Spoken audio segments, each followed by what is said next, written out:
I woke up suddenly, unsure if it was real. Then I remembered what that voice had told me, but my arm was bursting with pain. That's when I realized it was real. I had truly gone back to the past. At that time, I had been beaten by Belder's bullies, but now that wouldn't happen again. He was the most powerful dark swordsman in the future, but to understand how he returned, we need to see his final battle. A young man gasps for breath, clutching the hilt of his sword. He then declares they've finally made it this far, and if they could just defeat that enemy, they would win. But a sudden attack strikes him. A wound opens up on his chest. He looks down, wondering what happened to his body. Then he finally understands the situation. That was a decisive blow. In the end, he sees his own reflection, and he will be defeated without having accomplished anything. He opens his eyes one last time. One day, an unknown threat emerged and destroyed an entire continent, humanity's arch-nemesis, the Liquidator. And the group created to protect humanity was assembled to face it. Among them was Brian Miller, the world's protective shield who survived a meteor without a scratch, and also the great sage Bella Albright, with power said to equal an entire division.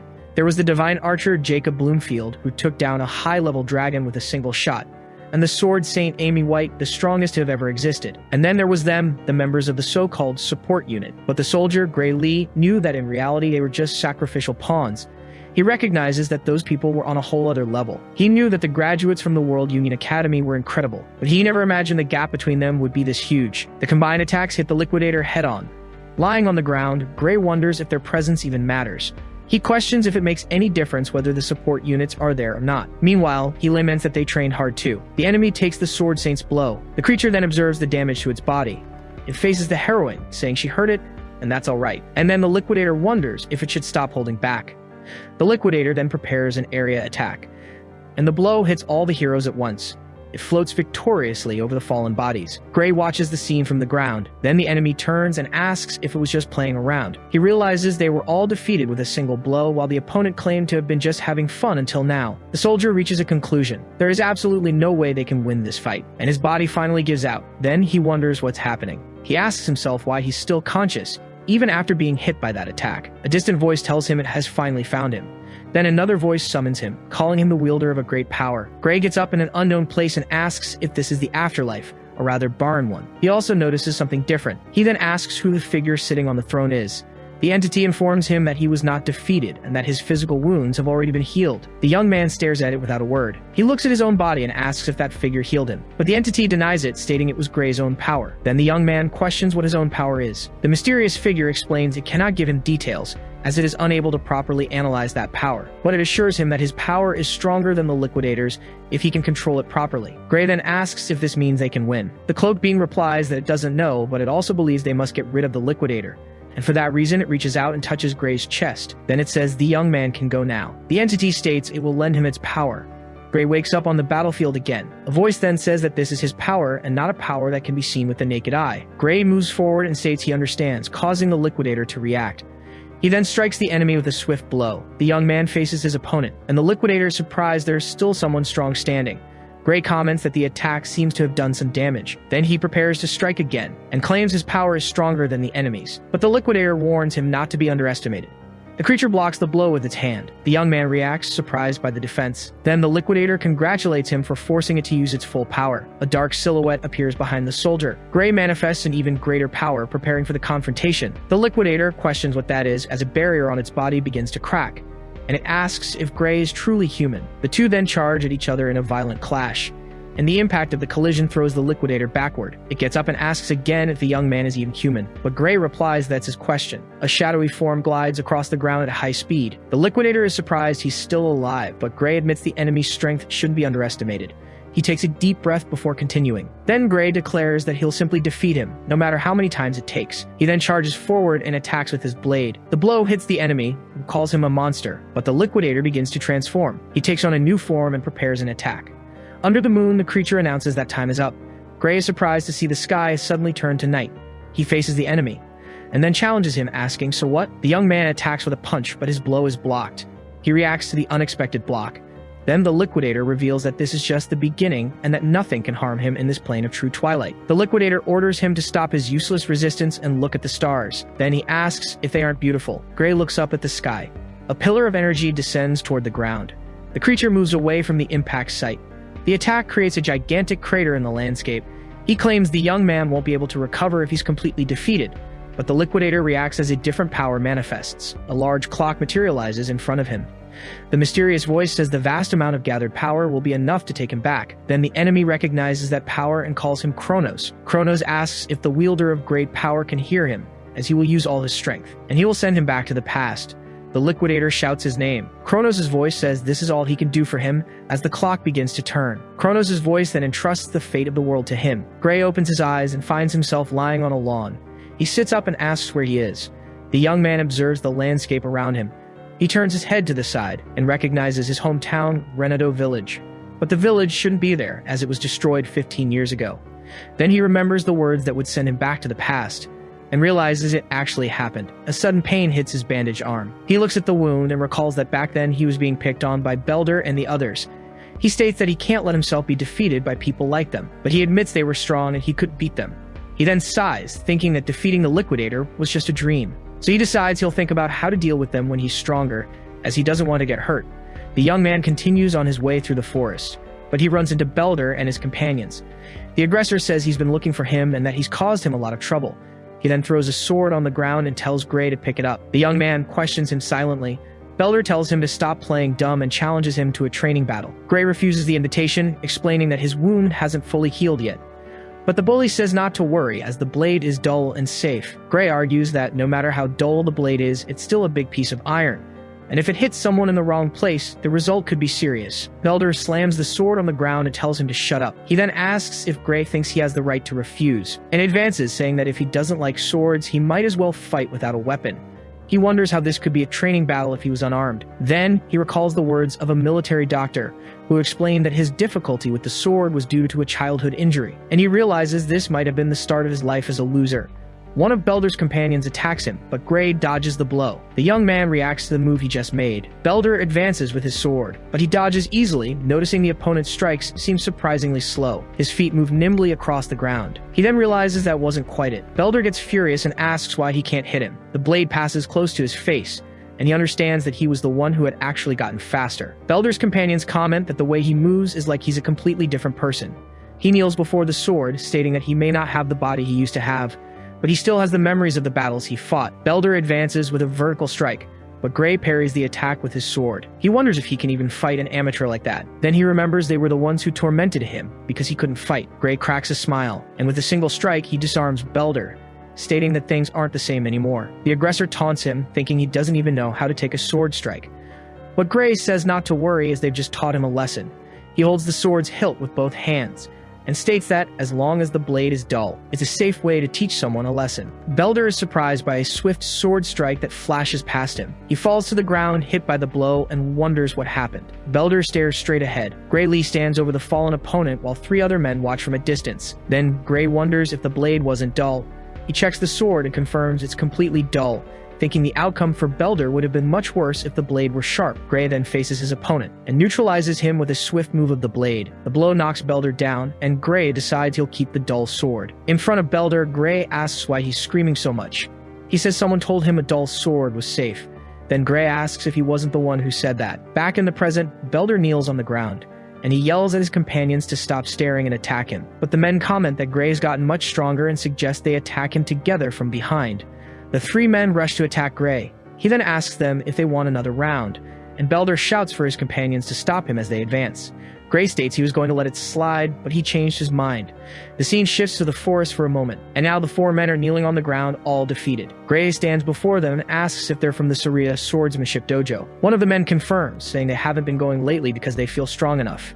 Gray concludes that while he shouldn't expect much, the dojo might be of some use to him. He then asks them to introduce him to the dojo, since entry is by referral only. But Belder asks if he can't ask someone else, as he can't imagine what his master will say. Gray simply raises his sword again, and asks if they should continue what they were doing. Belder immediately agrees to take him and runs off, pointing the way to the dojo. The group walks through the streets of a bustling city. Then Belder asks why he wants to go to a dojo, and Gray asks him if the place has a recommendation spot for the academy. Belder confirms he heard something like that, and Gray states that's why he wants to go. One of the men says Gray already seems strong enough without needing to go to the academy. Gray then comments that it would be nice if his current strength was actually enough. He remembers that not even the strongest group in the world was a match for the Liquidator, and even when he used that power, he couldn't even scratch him when he fought seriously. Gray wonders how strong he needs to be to defeat that thing, but he states it's not like there are no clues on how to do it. In that moment, he felt for an instant that he was able to control that dark power. He recalls that what he focused on was the swordsmanship taught by the sword master, the swordsmanship Amy White taught him. Gray concludes that if he had spent more time training under the same conditions as her, the result of that battle might have been different, and he believes that must be why Kronos sent him to this place. Saria questions what they are trying to tell her. She asks if they used what they learned to intimidate a civilian and ended up being defeated. The instructor of the Saria swordsmanship dojo glares at the group, but Belder tries to justify himself, claiming it was just a training battle. Then, with a swift move, Saria strikes all 4 men at once. Belder's companions are stunned by her action. She questions who gave him permission to make excuses and asks if what she just did was also training. With her sword pointed at his face, Saria orders him to leave and never come back. And she then informs them all that from this moment on, they are no longer students of the dojo. They agree and hastily leave the premises. Saria turns to Gray and apologizes for the trouble her former students caused. Kneeling, he tells her not to worry and thanks her. She then changes the subject, mentioning she heard he wanted a recommendation for the academy, and he confirms. As an apology, Saria says she would like to write the letter of recommendation, but she states that she first needs to confirm his skills, and Gray agrees. Saria offers Gray the first move, telling him to attack when he's ready. He then lunges forward with a rapid sequence of strikes. The two clash in a high-speed exchange of attacks. Saria carefully observes his movements. She comments that his swordsmanship is quite practical for his age, as if he's already been through countless battles. Gray is blocked by her sword. Saria dodges his attack and states that Belder and the others were no match for him. She notices his style seems self-taught, but his swordsmanship is similar to that taught at the academy. The instructor continues to block his attacks, noting that he has a lot of talent, but his technique is still raw, and defines him as a diamond in the rough. Then she decides it's time to end the fight. Saria braces herself and executes a powerful downward strike. Gray prepares to block the impending attack, and the two swords clash with great force. Saria presses the attack, forcing Gray back across the hall. She then finds the situation strange. The instructor wonders why he doesn't yield and can keep up with her movements, and questions why she's fighting with all her might when she just wanted to test his skills. Saria continues to wonder about that feeling. She then asks herself why she's so afraid of this boy. Then Gray leaps and delivers a powerful blow from above, but Saria dodges and comments that despite the bad feeling, it was just a wild swing. After the attack, Gray reveals an opening, and Saria claims he's finally shown his weakness. She moves in for a counterattack and declares the fight ends here. The instructor approaches with a determined look, but her expression changes to one of surprise. Saria wonders what just happened. Then she looks at her broken wooden sword on the ground. Gray realizes it's the same feeling as before and that he still has that power. Suddenly, Saria feels an impact coming from his direction. Energy bursts from Gray's leg. She walks over and asks what's wrong and if he's okay. Gray realizes his body couldn't handle the power he used, but he struggles to his feet and says everything is fine. He can barely stand and reflects that he shouldn't use that power carelessly. The young man then considers whether he should tell her what happened. Saria gives him a questioning look, but he decides it's better not to, as she wouldn't believe in something even he can't control. Gray just says he got a little carried away during training. Saria holds her own broken wooden sword, finding it impossible that this could have happened, and she's sure he realizes it too. Gray asks if something is wrong, but Saria can tell he's not going to talk about it. So she changes the subject and asks him about wanting a recommendation for the academy. He confirms he heard she could give him one. Saria says she can certainly recommend him to the best institution in the kingdom, the Royal Fencing Academy, but she states she can't recommend him for that school. The instructor then says he's not suited for that place. Gray lowers his gaze. He grips the hilt of his sword, acknowledging his lack of strength. Saria reveals that the place he should go is somewhere else. She suggests the World Union Academy, not the best in the kingdom, but the best institution in the world. The young man reacts with surprise upon hearing the academy's name. He remembers that's where the Sword Saint and other heroes came from. He wonders if someone like him could ever be accepted there, but concludes it's impossible. Saria then states that he has probably already realized his body is far from suitable for a swordsman. Saria explains that at the Royal Academy he might get by on his skills, but that wouldn't fly at the World Union Academy. She then questions how he acquired such technique with such a weak body, and Gray simply agrees.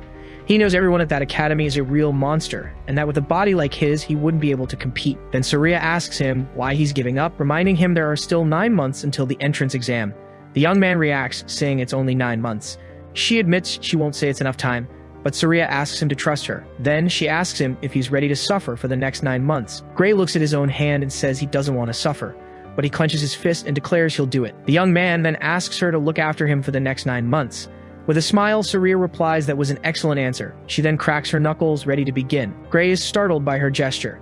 With a grin, she announces that his intense training starts now. The days fly by as Gray undergoes rigorous training. He is forced to eat strange meals and train tirelessly with Saria. The young man pushes forward with determination. 8 months later, Gray appears with a more defined physique. Surya approaches and comments that he's become much more muscular. Then she states she has nothing left to teach him and encourages him to move forward with confidence. He reminds her there's still a month until the exam, but she says it's better to arrive early to get used to the place. The instructor offers him a pouch with money for his travel and food. Gray asks if a month isn't too early, refusing to take the money. He then remarks that it seems like she's trying to kick him out of the village. Surya just replies that he's overthinking it. Then, she reveals she heard an ogre nest was found nearby, and the village has almost no guards. Gray confirms that he also heard about the nest's discovery, but she says it has nothing to do with them, as help will come from the royal capital and there's nothing to worry about. Surya encourages him to go to the exam without any worries. But Gray knows she's lying and that no help will come for the village. He remembers that his master will be defeated trying to face the ogre alone, just before the village is destroyed. So he just replies that he understands. The young man takes the pouch of money and thanks her very much. With a slight smile, he says his goodbyes and tells her he's leaving now. Surya watches him leave. Then she wishes for him to pass the exam. Under the moonlight, the night deepens. In the forest, there are traces of a previous confrontation among the trees. Surya analyzes the tracks, confirming the scout's report. She follows the tracks on the trail and states that her destination is just ahead. Suddenly, she looks up and asks where he's going. Sitting on a tree branch, Gray calls her master. Surya is surprised to see Gray. She asks why he's there instead of on his way to the academy. He jumps down from the branch and turns the question back on her, reminding her that she said the royal capital would handle the ogre nest. Surya explains they couldn't come because of an emergency, so she decided to deal with it herself. She confidently states that she's more than enough since she knows the nest's strength from the scout's report. The instructor explains that the chief is an elite ogre and the nest holds 40 to 50 monsters, admitting that the number of minions will be a bit tricky. Gray knows an elite ogre isn't that strong on its own, but he remembers the creature's true strength is its intelligence and leadership, and that fighting alone while surrounded by so many enemies is a dangerous situation. The young man is sure of one thing. If his master goes alone, she won't make it out of that fight and the village will be overrun by monsters. He saw this future with his own eyes, so Gray asks her to take him with her. Surya refuses, repeating that she alone will be enough. He insists he doesn't want to miss the chance to get real combat experience and asks if she thinks he'll just get in the way. With a smile, she admits he knows perfectly well he won't be in the way, since she can't even beat him in a sparring match anymore. But Surya warns that you never know what can happen in a real fight, especially in a monster nest that just suddenly appeared. She concludes that for such a dangerous job, it's better for him to wait until he has more actual combat experience. Gray realizes she's dead set on going alone and says that in that case, he has an idea. Surya asks him what kind of idea. He then declares he'll fight her to stop her, and after that, he'll deal with the ogres himself. The two of them face off for a moment. Gray points his sword at her. Surya then smiles and finally says she gives up, but she asks him to promise her one thing. No matter what, his master demands that he come back safe. Gray says he plans on doing just that. He also tells his master not to get defeated, and she agrees as they head into the forest together. The two approach a large ravine where the ogre nest is located. Surya comments that they're pretty confident building a nest in a place with no escape route. Gray points out that means they can't escape either, and it's better to be cautious with intelligent monsters. Surya agrees. She surveys the area ahead. Surya notes that she can't see the chief anywhere and assumes he's in his tent. She suggests they thin out the numbers before he appears. Then she tells Gray to take out the enemies he can see one by one from his side. His master informs him that she'll take the other side. Gray says he understands and she approves the plan. Surya gives the signal and they leap into the camp. An ogre spins around, sensing the movement. Then Surya charges at it with her sword drawn. She takes down the first enemy with a single precise strike. A nearby ogre notices the attack. It then alerts the other monsters in the camp. The horde of ogres rushes toward the invaders. Gray draws his sword and charges into the crowd of enemies. He defeats one of the approaching ogres. Gray continues to cut down the ogres charging at him. Surya also presses forward, carving a path through the monsters with her sword. Together, the two fight in sync, felling the enemies around them. Soon, they're standing alone amidst the defeated ogres. Surya praises his performance, but he warns her to stay alert, telling her the battle is just getting started. Then, Gray realizes something is strange about the situation. He notes the ogres were too weak, which means his master could have easily handled them alone. Unless the real threat was in the tent up ahead. From the darkness of the main tent, two eyes are watching. An intimidating presence reveals itself in the shadows. Gray feels an overwhelming power coming from that direction. He turns to Surya and shouts for them to get out of there and run, leaving her confused. He then pushes her and insists they just flee immediately. Surya agrees and the two begin to retreat from the camp. Gray leads the way, looking back with a tense expression. Suddenly, an elite ogre lands, blocking their escape route. Surya gets ready to fight. She identifies the monster as the elite ogre, believing it to be the nest's chief. But Gray yells that it's not the chief. An even larger creature emerges from the shadows. The new monster lets out a deafening roar. The other ogres just watch the scene. Surya asks what that creature is. She realizes it's something far stronger than an elite ogre. Gray reveals that it's an ogre general. The monster reveals itself as the true chief of the nest. It sits on a stone throne watching the two intruders. Surya says an ogre general isn't a monster they can defeat on their own, but she composes herself for the fight. Then, his master charges forward, shouting for them to fight their way out. Surya rushes in, her sword clashing against the ogre general's weapon. She then focuses for her next move. His master dodges the attack and counters with a side slash. She manages to land a solid hit on the monster, but Surya notices something unexpected. The wound on the ogre general begins to heal on its own. Gray understands it's useless, as the general's roar boosts the strength and recovery of its allies. Now, Surya realizes she can barely hold off a single empowered ogre. Even so, Gray manages to take down one of the monsters. He then turns to the general and tells his master he's leaving his back to her. He asks her to just buy him some time. Surya asks what he's planning to do. The young man simply says there's only one choice, and that choice is to take down the monster commanding all the others. Gray Lee blocks an ogre's strike with his sword. He finds it annoying when they try to flank him, so he strikes the creature with a spinning slash. One of the ogres charges forward, axe in hand. Gray needs to focus on defeating all the enemies before him. His blade shatters against the monster's body. He realizes his sword can't withstand a strengthened ogre. With a new sword in hand, he parries another attack.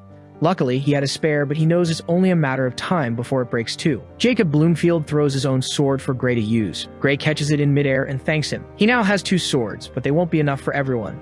Just for the general and the ogres in his path. He then sheathes the second blade and declares that they are enough. Wielding both swords, the young man charges the ogre general and his minions. Gray Lee cuts down an ogre in his path, but he's forced to block another's axe. The impact sends him staggering back for a moment. Then he leaps over the horde to strike from above. A mysterious figure watches from a distance. The ogre general roars at his troops. Gray is surprised to see the monsters transform. He realizes they've been strengthened even more. An ogre shoves him back during a block. The creature says it saw through his plan. The ogre general admits his intellect isn't just for show. Blades clash in combat. He continues to fight another monster. He pushes through the creatures, ordering them to get out of his way. Gray charges through the horde of ogres. He states that he has no time to waste on them as he cuts through the horde. Then an ogre manages to grab him from behind. Another monster approaches to strike him with an axe. The blow hits him squarely. He realizes they're trying to wear down his swords by throwing themselves at him. One of the creatures lunges forward with its fist raised. Gray manages to block the punch with his sword, but the blade shatters from the force of the impact. The force of the blow knocks the wind out of him. Fallen on the ground, he tries to recover. He's now down to his last sword, and he has to face hordes of ogres and the general with just one blade. He knows that because of his experience before he regressed, he can't win. But in that moment, a new determination rises. He gets up and wields his last sword against the army of monsters. Gray yells for his master to run while the monsters are focused on him. Surya just gives a faint smile in response. She turns to an ogre and says she can't do that. He asks if she plans to be defeated for nothing, but she promises to follow him later. Surya denies it with a look, and states that she can't run anymore. Gray watches the scene, hopeless. He sees himself with no options left, and regrets traveling back in time to defeat the liquidators. He swings at the approaching ogre, but he wonders if it's all going to end in a place like this. Surrounded, his sword breaks. He holds the broken hilt and states that it's not over yet, and he remembers the power from that time. As long as he can use that power, the fight will continue. He concentrates, certain he can defeat all these enemies. He just needs to remember that moment. He needs to remember the feeling from that time. Clutching the sword's hilt, he maintains his focus. Then, he closes his eyes for an instant. A single eye opens in the darkness. An unknown force completely envelops him, and it materializes into a new sword in his hand. Surya calls out his name. He turns his face to the side. With a smile, he assures her that everything is fine. Then he charges forward, cutting down all the ogres in his path. His new blade shatters the ogre general's axe.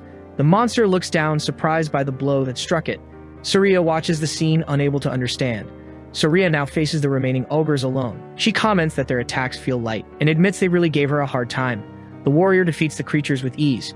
She then states that without the general to strengthen them, they are nothing. Amidst the fallen monsters, Gray says that they somehow made it. Then he apologizes for breaking her sword, but Surya says she doesn't mind since he saved her life. She places her hand on his, and begins to ask about the attack he used. Before she can finish her sentence, Gray collapses. Surya then screams his name. Gray wakes up in an unknown place and wonders where he is. He finds himself alone in a vast, dark void before a structure. A chain door appears before him. The chains binding the door are suddenly shattered. Then the door opens and he questions what it is. He recognizes that power as he sees an eye emerge from the darkness. Gray then wonders if he'll gain the power if he opens it. He hesitates for a moment. Then he takes a step back. A vision of a skeletal creature assails him. He decides not to approach the door. He doesn't know why, but he's certain of one thing.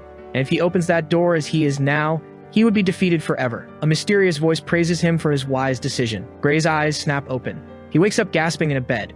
Surya approaches and says he's finally awake. He asks where he is, and she explains it's the village infirmary, where he's been unconscious for 5 days. Gray concludes that he slept for 5 days because he pushed his body too hard. But Surya doesn't think pushed too hard is the right description for what he did. She then asks if his body is okay and if he can move.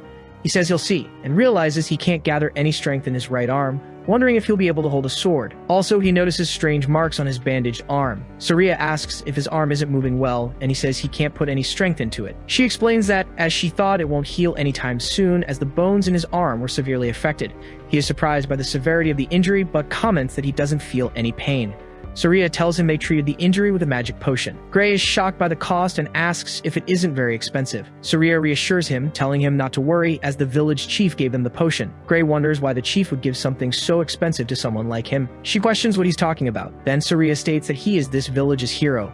He is left speechless by her declaration. The village chief rushes into the infirmary, calling for Gray. Gray tries to thank him for the magic potion, but the chief says they are the ones who should be thanking him. He explains it was an Ober general, a monster that not even the forces of neighboring cities could stop. The chief states that if he hadn't defeated it, the village would have been destroyed, and adds that if it weren't for him and Surya, the potion, the infirmary, and the villagers wouldn't be here. The two warriors listen to the man's words. Gray replies that he's exaggerating. But the chief insists he's not exaggerating and that Gray himself should know it. He looks away for a moment. A memory of a burning village confirms that maybe the chief is right. He remembers that in the world before his regression, this village was supposed to have been destroyed by the Ober attack. The chief says that if he still doesn't realize the importance of what he did, he can explain in detail, and asks if it's true that he'll be taking the exam for the World Union Academy. Gray just listens to the man's question. He realizes he went to face the Ober a week before the exams, and since he slept for 5 days, he now only has 2 days left. The journey to the academy takes 3 days on foot, but he could get there in a day on horseback if he had the money for it. So he apologizes to the chief and asks if he could lend him a horse. The chief replies that he figured he would say that, so he prepared the best horse in the village for him in advance. Surya adds that if he hadn't woken up today, they would have carried him there in his sleep. He then opens the door to leave. His eyes adjust to the light outside. As he steps out, he's met by a crowd of villagers waiting for him. They all thank him and wish him luck on his exams, telling him he has to pass. They continue to thank him for saving the village. One of the villagers approaches and asks Gray to accept a gift. He holds the small pouch and asks what it is. The man explains it's something the whole village contributed to, as they heard the registration for the World Union Academy is expensive. Gray looks at the villagers for a moment. Then, he smiles and thanks everyone. Next to the horse, he tells Surya it will be hard to come back if he fails, but she reassures him not to worry. She states that none of the candidates at the academy could defeat an Ober general. He worries about the condition of his right arm, but Surya asks if his left one still works fine. Gray clenches his fist and confirms it does, but hesitates. She says that's more than enough, and that he won't need to use that power either. He still fears the entrance exam won't be lenient enough for him to pass with only one arm. Surya assures him it'll be fine, as the academy's examiners aren't blind to his skill, and with confidence, she states that he will definitely pass. He thanks her very much and says that after hearing that, he can't fail now. As he rides away on horseback, he reflects that this village destroyed in the previous world still exists here. This world is no longer the same, as the future can be changed, and he will do it with this power. With one last look, he announces his departure. Arriving at his destination, he's thankful he made it in time. He observes the place before him. Then he spots the enormous structure on the horizon. The World Union Academy finally appears before him. Birds fly over the grand arena. An announcement states that exam tickets are about to be distributed, and everyone must remain in the central arena. A candidate remarks that everyone here is being tested, but only about 20 of them will pass. Others discuss how the number of successful candidates varies greatly each year, ranging from 50 to just 1. Then a woman steps forward to address all the candidates. She announces the start of the ticket distribution, asking everyone to take the paper that will appear in front of them. With a snap of her fingers, she begins the process. Then papers begin to materialize in front of each candidate. Gray Lee watches the exam paper appear in his hand. His ticket shows the number 513 for the swordsmanship course, and the woman confirms that everyone has received theirs. The official on the podium advises them not to be surprised that only the number and course are written, as it's the same every year. The woman on the platform gives a slight smile. She continues, stating that the World Union Academy does not discriminate based on age, gender, nationality, or status. The crowd listens intently.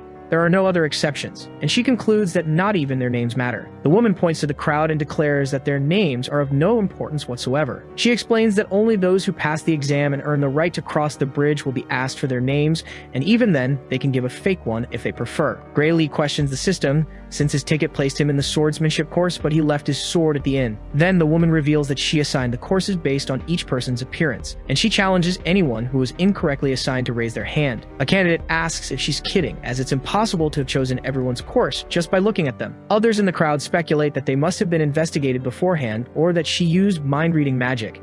The official on the podium notes that no one seems to be in the wrong course and announces that the exam schedules will now be released. New information appears on Gray Lee's ticket, scheduling his exam for the first day at 11 in the morning. He regrets it being on the first day, as he had hoped for more time for his arm to heal. The woman informs them that the practical exam is a single phase and that being late will result in automatic disqualification. She finishes by saying they do not accommodate personal requests for schedule changes. Gray Lee holds his arm, wishing it would recover at least a little by the next day. The scene shifts to the next day in front of the arena. He realizes his arm hasn't improved and he'll have to take the exam like this. An official asks the next candidate to wait at the arena entrance. Gray Lee composes himself, deciding not to be pessimistic about the situation. He moves his hands, confirming his left arm is functional and his right can move a little. So he decides to use the remaining time to observe the examiner's movements and find an opening. From his position, he watches the fight in the arena as the examiner allows the opponent to make the first move. The candidate in the arena agrees and gets ready. With his sword raised, he charges forward to attack. The candidate's strike is intercepted by the examiner. The examiner stops the attack with his own sword. The candidate states that it's not over yet. He then applies more force to his attack. The examiner continues to block the blow. The candidate's face is reflected on the examiner's blade. The examiner begins to push the opponent's sword back. In a fluid motion, he deflects the candidate's weapon and prepares a counterattack. The examiner throws the candidate to the ground with a single blow. He then informs him that the exam is over, allowing the young man to take his weapon and leave. Gray Lee watches the scene unfold. The young man closes his eyes for a moment. Then, the examiner calls for the next candidate, number 513. Gray Lee confirms he is ready for combat. The examiner once again allows the candidate to make the first move, and Gray Lee agrees. He wields the sword, preparing for combat. A woman taught him that the sword doesn't move with just the arms, and he moves forward. She instructed him to channel the strength of his entire body through his arms. Even with his injured right arm, he prepares to direct the force from his other muscles into the blow. Gray Lee delivers a sideways strike against the examiner. The strike doesn't go as planned, as moving the sword without arm strength proves to be a great challenge. The examiner barely manages to react in time. Gray Lee wonders as he sees the instructor's sword up close. He realizes the examiner's sword movement is somewhat slow. The young man then advances and attacks the examiner. He notes that the examiner has great power, but his speed and technique don't compare to his master's. The young man realizes he can compensate for the lack of strength in his arm if he uses the swordsmanship he learned from her. With that in mind, he prepares for the next assault. Gray Lee then unleashes a series of rapid strikes. The examiner struggles to block the attacks.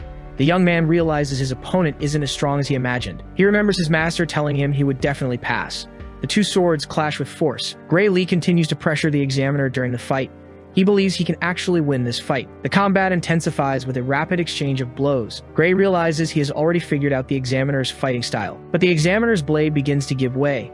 The examiner pushes him back with a powerful strike. He concludes the power gap is too wide and it's not easy to win with just one hand.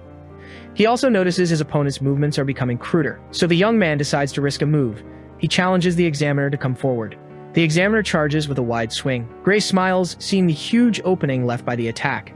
He dodges the blow and positions himself for a counterattack. Nothing exposes an opening more than a wide swing, and the examiner's attack hits the ground. The young man gets behind his opponent. Gray realizes the power difference doesn't matter. He moves in to strike from behind his opponent. Then, a voice orders the fight to stop. Gray Lee's sword stops inches from the examiner's back.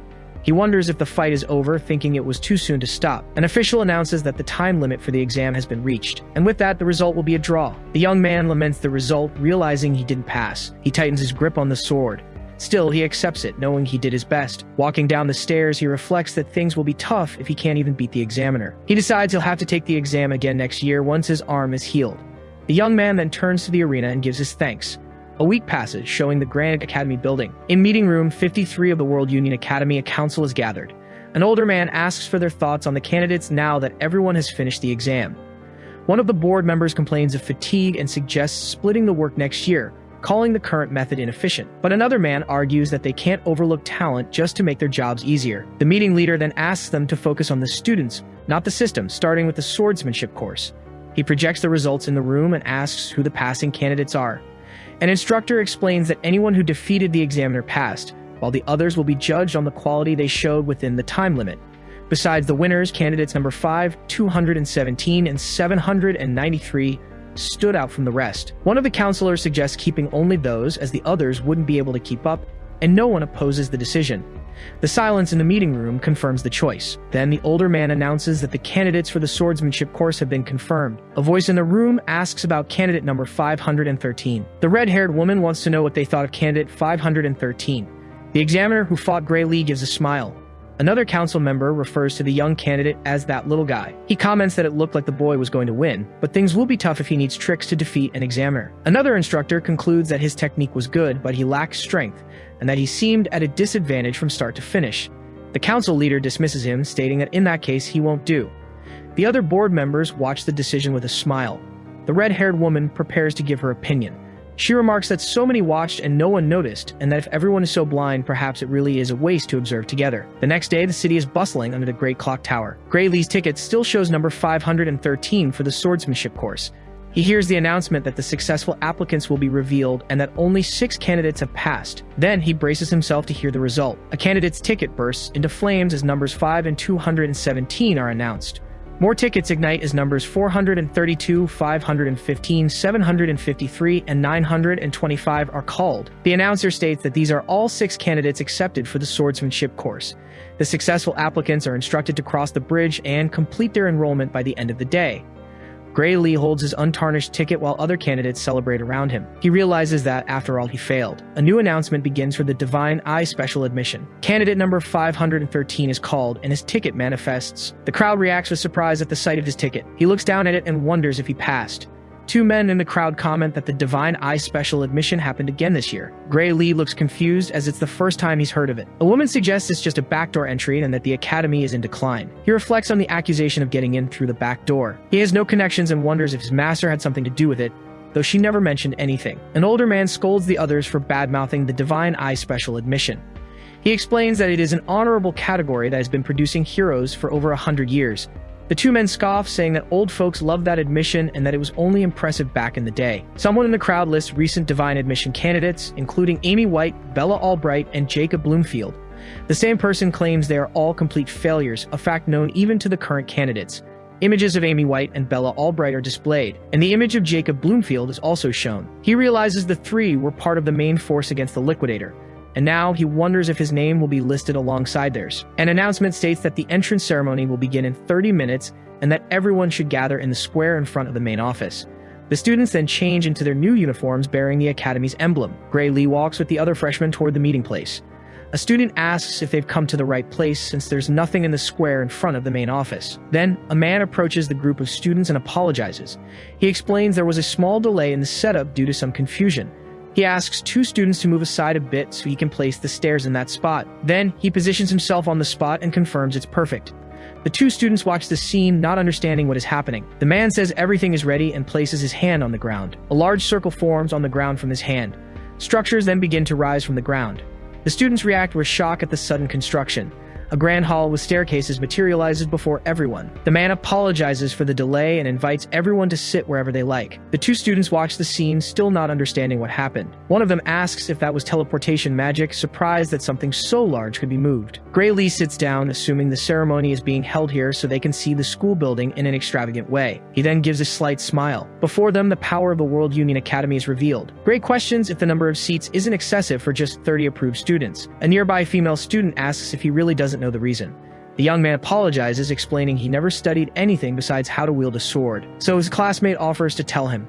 She explains that the academy brings together the best students from all over the world, and she points to the sky, saying they are coming. The young man with the ponytail looks up. The sky fills with approaching airships and dragons. He is stunned by what he sees on the horizon. The enormous airship approaches, and he questions what it is. Gray Lee recognizes the magic airship as the Strato Queen, which he had been on when he was part of the Liquidator Subjugation Squad. He is surprised to see one of the world's largest airships being used for a simple entrance ceremony. One of the airships lands, demonstrating the power of the World Union Academy. The students from the airships descend toward the ceremony site. On the podium, the man observes that everyone has arrived. Then he smiles and announces the start of the entrance ceremony. After the principal's speech, everyone in the audience applauds. Gray Lee yawns, finding the ceremony not much different from a normal one. An announcement invites the top students from each course, calling Leonhardt from the swordsmanship course to come forward. As he walks up the stairs, students comment that he was the one who defeated the examiner instantly during the exam. Others say that when it comes to swordsmanship, he's as good as any of the teachers. His name is Leonhardt Apias. Gray Lee watches him intently. He turns to the teachers and asks if he can speak freely, receiving an affirmative answer. The young man thanks them and prepares to begin his speech. Leonhardt announces that he has a complaint to make to the academy. He addresses his fellow students, or rather, everyone who was admitted the proper way. With a hand on his chest, he states that it is an honor to be admitted to the academy with the rest of them, and he invites them to work hard together so they can graduate as individuals capable of making significant contributions to the world. He looks forward to the days when they can aim high together as students of the prestigious World Union Academy. But he laments that among them, there is someone who does not deserve to be there, and he directs the question to the Divine Eye, Professor Ariel. The professor replies that all the students there passed the rigorous exam and that while they may not be as strong as him, she doesn't think it's wise to exclude them. And she finishes by asking why he is asking her that question. Leonhardt clarifies that he isn't talking about those who were admitted by passing the exams properly. He continues, referring to the student she admitted through the back door. Then he mentions her Divine Eye special admission. He demands that the specially admitted student reveal themselves, return their uniform, and leave the academy immediately. The student audience begins to stir and look around. Gray Lee wonders about all this hostility directed at him. Gray Lee is relieved that Leonhardt doesn't know his face, hoping he won't be involved if he just stays quiet. Professor Ariel comments that this year's new students seem quite lively. Leonhardt states that he is serious and demands that she stop admitting students through the back door. Then she approaches and asks if he thinks he's stronger than that boy. The two face each other on stage in front of the entire academy. Leonhardt reacts with surprise to her question. He composes himself to answer the provocation. Then he states that of course he is and questions if she's implying he's wrong. The professor says she likes his attitude and proposes a bet. He questions her proposal and she simply confirms. Ariel declares that her position and the boy's admission will be at stake. Gray Lee wonders about the sudden bet. Leonhardt asks if she plans to make him fight the special student, but she denies it, saying she wouldn't do something so crude. She explains that if he went all out, Leonhardt would be severely injured, and as an educator, she can't risk her student's safety. He questions if she's provoking him. Ariel states she's serious and suggests the bet be about monsters to be safer. She adds that he's much better at fighting monsters than humans, and he acknowledges she's well informed. Then, the young man asks what the bet is exactly. She replies it's simple. They just need to defeat the monsters she chooses as targets. With each round, the target monster will get stronger, and the first one who fails to defeat their monster loses. If the special student loses, she will retire from her teaching position, and all special admission students will be expelled. But if Leonhardt loses, he'll have to do whatever she commands. She then faces him and asks what he thinks of the proposal. He asks to know the target monsters first. Although he's confident he can handle any opponent, he'd rather not get caught in a strange trap. The professor reflects for a moment and prepares to announce the first target. The professor suggests an overgeneral as the first target, and she asks if that would be too easy for him. The other students in the audience react with surprise to the choice. Gray Lee wonders why she specifically chose that monster. Leonhardt slams his fist on the podium. He claims an overgeneral is not a monster someone can defeat alone. Ariel says she's not asking him to defeat one immediately and suggests a one-year deadline. He retorts that if someone could defeat a disaster-level monster with just a year of training, people wouldn't suffer, and asks for a more realistic target. Gray Lee watches the discussion intently. Then, he smiles as he understands the situation. Leonhardt accuses her of deliberately choosing a monster no one can defeat, so there's no clear winner, and refuses to agree. Then, Ariel adds one more condition, stating that if it's a draw, he wins. She explains that if the boy fails to defeat the Ogre General, she will be fired and all special students will be expelled. The professor confirms the proposal with a nod. Leonhardt questions her sanity, feeling the bet's outcome is already decided. The professor asks if he has any more objections. Leonhardt specifies that it can't be an Ogre General that has already been weakened.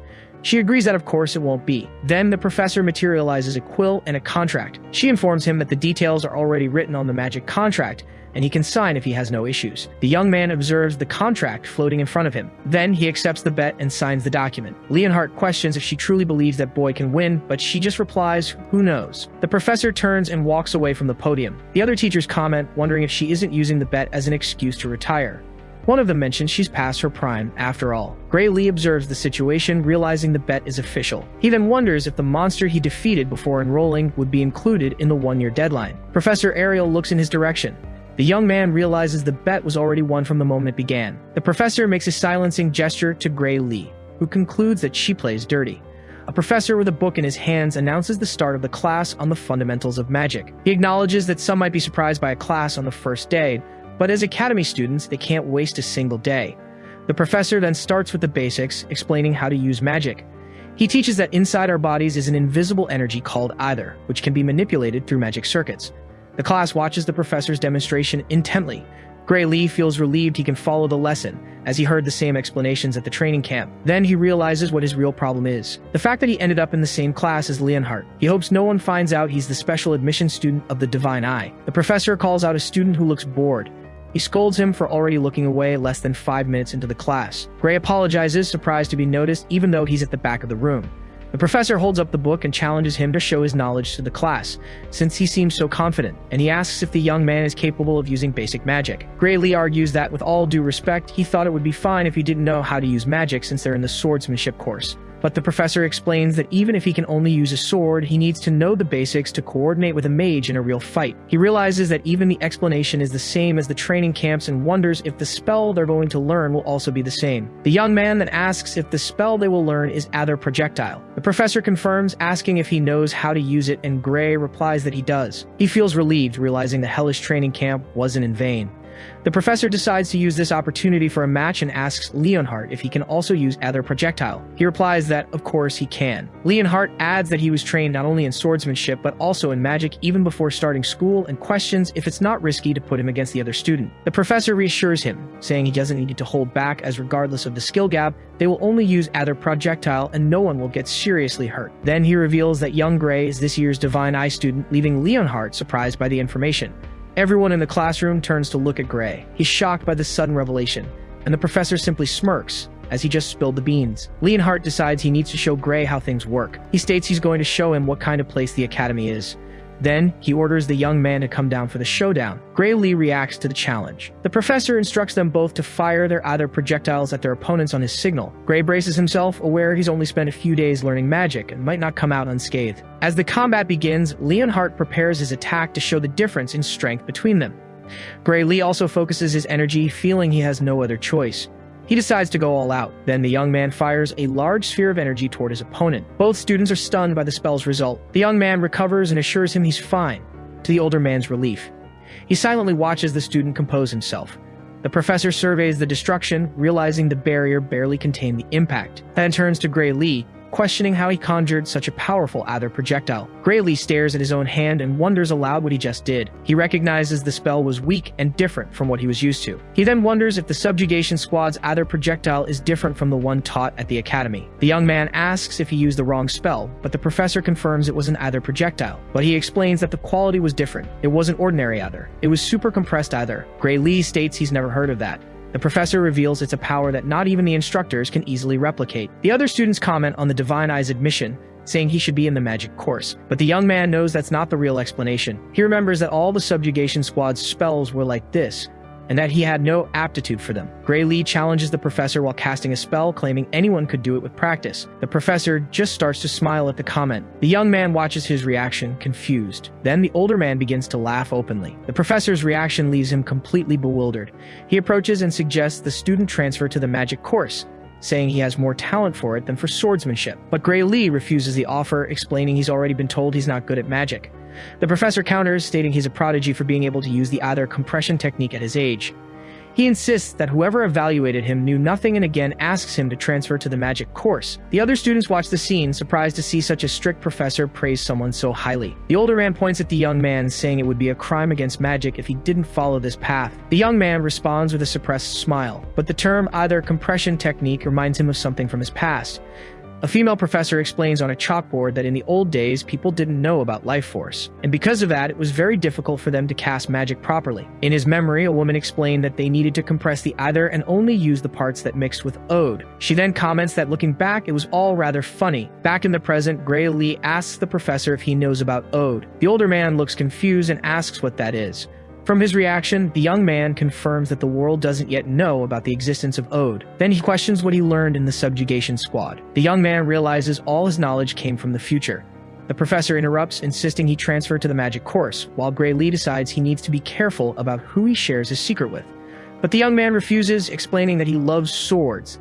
though he appreciates the offer. The older man laments, saying there's nothing to be done if that's how he feels, but he instructs him to seek him out anytime if he changes his mind. Gray Lee thanks him again for the offer. The professor sends him back to his seat, telling him he can leave the class if he gets bored.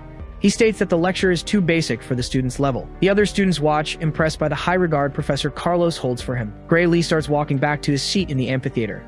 Leonhardt turns to him and calls him Lord Gray. A sudden chill runs down the young man's spine. Later, he reads a note from Professor Ariel summoning him to her office. Walking down the hall, he wonders aloud about the reason for the sudden summons. The young man then assumes Professor Carlos might be behind it. He finally arrives at a large ornate door. A voice from inside asks if he is Gray and says the door is open. He starts to enter the room, announcing his presence. Suddenly, a blade lunges toward him. The young man reacts by drawing his sword. With a swift movement, he manages to block the surprise attack. The figure inside the room watches him. Gray Lee then realizes his body reacted on its own. With his sword in hand, Gray Lee questions the girl on the floor about the reason for her attack. Gray Lee holds his ground, staring at the girl on the floor. He watches her for a moment. Then the young woman gets up, and he stares at her. He gets the feeling he's seen her somewhere before. Across the room, Professor Ariel comments that he wasn't bad at all. She then states that her eyes didn't deceive her. One of the men asks if Bella went easy on him. Her movements were perfect, but getting disarmed was strange. Hearing the name, Gray Lee confirms that she is Bella Albright. He recognizes her as the sorceress. Professor Ariel turns to the other two and asks if they should just quit their teaching jobs. One of them quickly says it was just a joke. Then he admits he has no choice, tossing some coins. Gray Lee asks what the professors are doing. The woman reveals they were betting on whether he could defend himself from the surprise attack, and thanks to him, she won a good sum of money. She then tosses him a part of the winnings. Gray Lee looks at the gold coin in his hand, wondering if it isn't worth a fortune. One of the professors comments that even so, the situation was exactly as the other had said. The scene repeats, focusing on the professor's conversation. He observes that during the fight, it seemed the boy didn't use his dominant arm on purpose. It was as if he was trying to protect his immobile arm. The other man asks if it was because of an injury.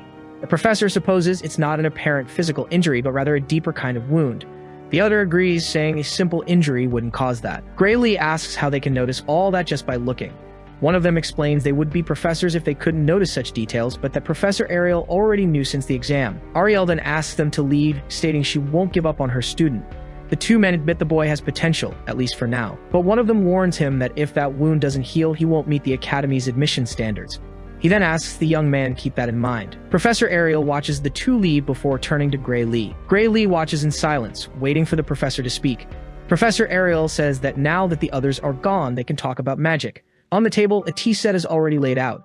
She reveals she heard about his use of super compressed ether in class, and the boy confirms that she's already aware. Ariel says that Professor Carlos came to her office to request his transfer to the magic course, but she refused. As she stirs her cup, she looks at him. To her, the young man is better suited to wield a sword than to use magic. The professor states that he doesn't seem good at magic compression, nor does he show any sign of having practiced the technique. The boy brings the cup to his lips, deciding it's better not to lie. He then agrees, saying it's exactly as she said. Ariel asks him to reveal the trick he used, promising secrecy and even a reward. She places a hand on Bella's shoulder and insists she must know for the girl's sake. Gray Lee asks if it's for Bella, almost calling her by her title of sorceress. The professor confirms, explaining that Bella is a genius in magic theory but terrible at its application. She concludes by saying that, for some reason, the young woman can't use the compression technique to create super compressed ether. Gray Lee comments that he'd heard Bella Albright was a late bloomer and now he understands why. But Professor Ariel points out that according to Carlos, he didn't seem to be compressing the ether when he used the technique. Ariel adds that if he helps, Bella won't have to be sent to Professor Bradley. The boy repeats the name Professor Bradley under his breath. He then asks if she means Professor Varian Bradley. The professor confirms and realizes he already knows of him. Gray Lee explains that it's impossible not to know him, as he's infamous for his countless human experiments. He remembers that the professor's actions were responsible for the loss of many lives and caused magical disasters. These disasters resulted in events that affected tens of thousands of people. The boy defines him as the worst magical criminal in history. Then he realizes that in this era, Bradley hasn't been captured yet. Ariel reveals that if Bella can't create super compressed ether by the end of the year, she'll be sent to him for surgery. Gray Lee asks her if that isn't a terrible idea. The professor confirms, explaining that the surgery is actually a pretext for human experimentation. She adds that, although it's not public knowledge, there are rumors that many of the participants suffered severe consequences or were left incapacitated.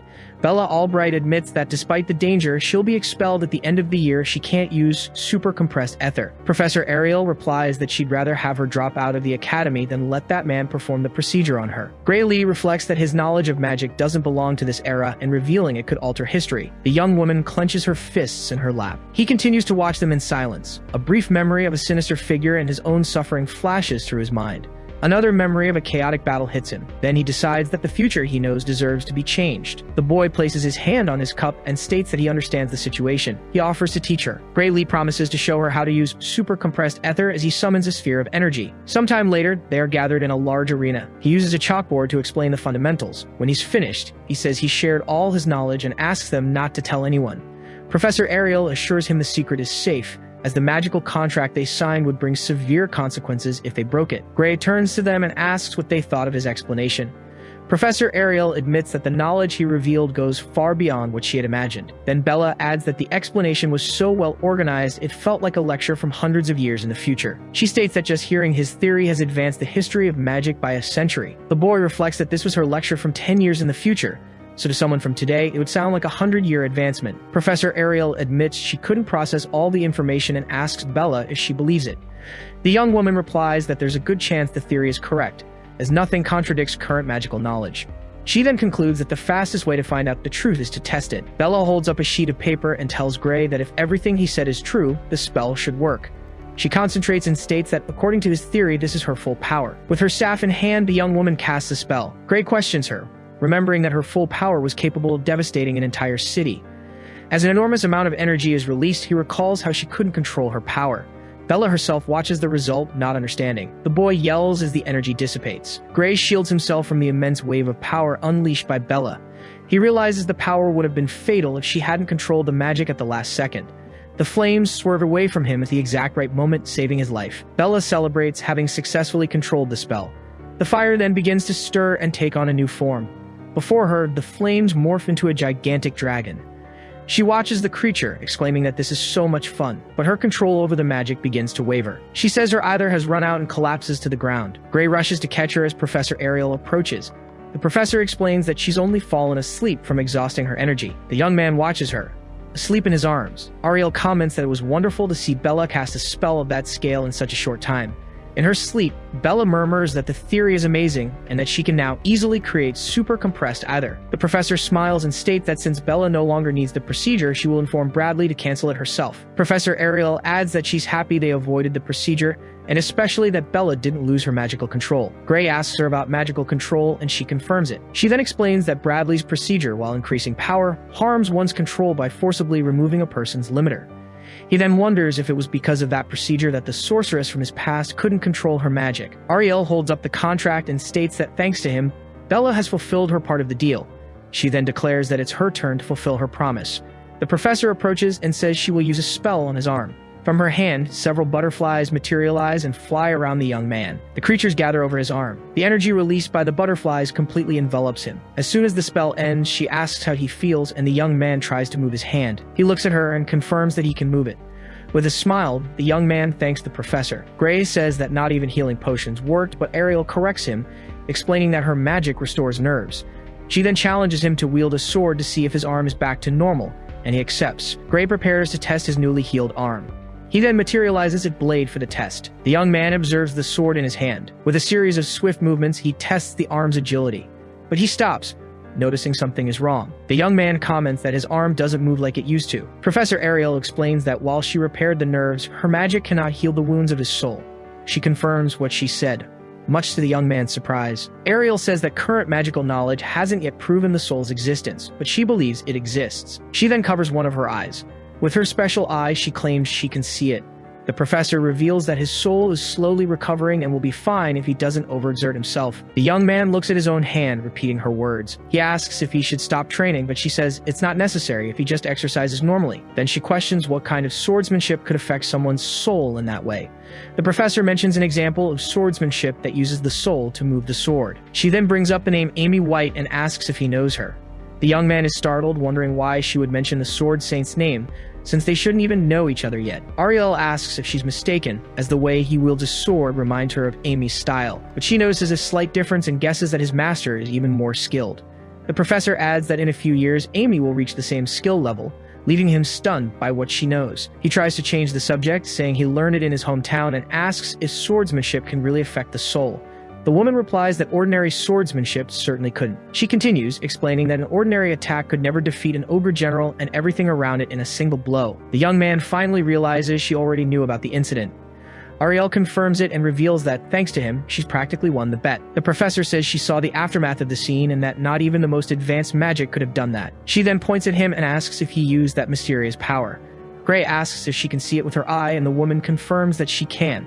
The professor states she can see the power leaking through a chained door. The chained door is the image the professor uses to describe the power she sees within him. Gray realizes this isn't a guess and that she can truly see his hidden power.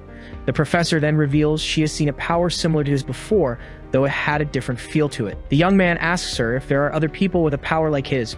She confirms there are, but she isn't sure if they're human or not. Then she reveals they are called the Annihilator. The professor notices that he's heard of them before. The young man doesn't understand why that name is being mentioned in this era. Next to a sleeping Bella, Ariel comments that she's heard of it, but didn't think the name was that well known. But she supposes it's no surprise, since he knows such an advanced magical theory. Gray confirms to himself that his knowledge is from the future, though no one suspects it. Then the professor questions him about how much he knows about the Liquidator. He simply replies that it's an extremely dangerous threat to humanity. The young man states that it must be stopped before it appears or neutralized at all costs. Ariel agrees that it's dangerous, but comments that Balian Bradley seems determined to continue his experiments. Gray asks what Balian has to do with it. The professor stares at him. How else do you think he's involved? Then she reveals that the Liquidator is the being he's trying to summon. The young man is shocked by the revelation, as no one ever said the Liquidator was a human creation. He then remembers that in the previous timeline, the Academy acted strangely. They seem to know exactly where the Liquidator would appear. With a sudden realization, he looks at the professor. Gray wonders if the Academy was involved in this summoning all along. Gray insists that the experiment must be stopped immediately, and Professor Ariel agrees, but she explains that she lacks the authority to stop another professor and that her superiors wouldn't listen. The young man then asks who exactly these superiors are. Ariel replies that she can't say, and that only an order from the top can stop the experiment. He reflects that the Academy's leadership is more complicated than he imagined. Then the young man wonders if the fact that Bradley is a criminal doesn't change things. He remembers the illegal experiments from the future and knows exactly where they were conducted. Gray states that he knows the location of the experiments and that they can catch him in the act. But the professor dismisses the idea, explaining that breaking into a professor's lab is already a serious crime. She warns him that without concrete proof, they would be the ones arrested, and asks if he has any evidence right now. The young man remains silent, and she says they should drop the subject for now. He clenches his fist and says he understands her situation. Ariel changes the subject to his power and asks if he wants to learn how to control it. Surprised, he asks if she can do that, and she mentions a professor who specializes in unknown forces. The professor then reveals his name, Heathcote Longfellow. Gray is surprised to hear the name Heathcote Longfellow, the man who trained the sword saint herself. Professor Ariel says she figured that would interest him and offers to arrange a private training session for the next day. He accepts immediately, stating that the reason he joined the academy was to master his power. The young man can hardly believe he's found a lead so quickly. The next day, he begins his training with Professor Heathcote. Gray reflects on receiving private lessons from the famous master, but he wonders why they are just running through the forest. They cover a long distance through a wooded area of the academy. The professor scolds him for getting distracted and orders him to run to his absolute limit. Heathcote explains that only when his physical strength is exhausted will his soul's power awaken, and they won't touch his sword until then. As he runs, the young man thinks the training must have a purpose, but he worries about Balian's experiments. He then wonders if he's doing the right thing. A week later, Gray reports to Professor Ariel, who asks how his training is going. He replies that they basically just run with a little sword practice at the end, but admits he feels stronger. Ariel smiles and comments that it sounds just like Heathcote. A man enters the room and excuses himself. He hands a sealed letter to Professor Ariel, who thanks him. Gray watches as she opens it and reads the contents. The professor reads the letter in silence.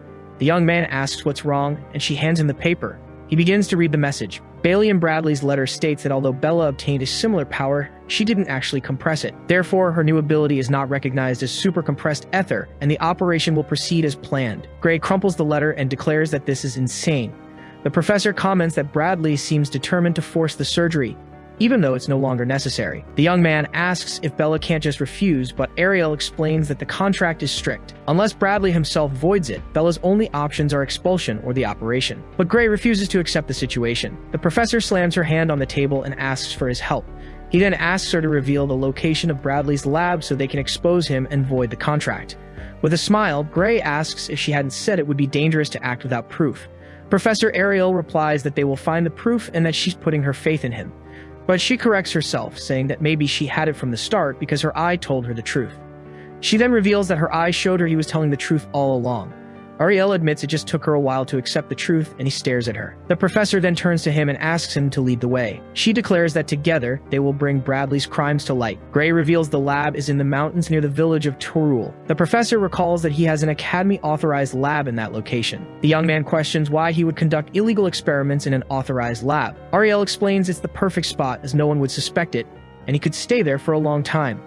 Besides, no academy professor would interfere with another's lab. Gray concludes that if they can get the evidence, breaking into the lab won't be a problem. Someone knocks on the door. Hearing Bella's voice, the professor tells her to come in. The young woman enters, holding the letter, and tells the professor she received it. Ariel takes the envelope to check its contents. The professor opens the letter and tells the girl not to worry, as she will take care of everything. Bella and Gray watch the professor, confused. The young woman then asks if the professor intends to fight Very and Bradley alone because of her. Ariel simply responds with a faint smile. She then states that she alone is enough to handle the situation. Bella and Gray watch her, surprised by her declaration. Gray asks the professor to wait and says he'll go with her. Bella also volunteers, stating that the problem is hers after all.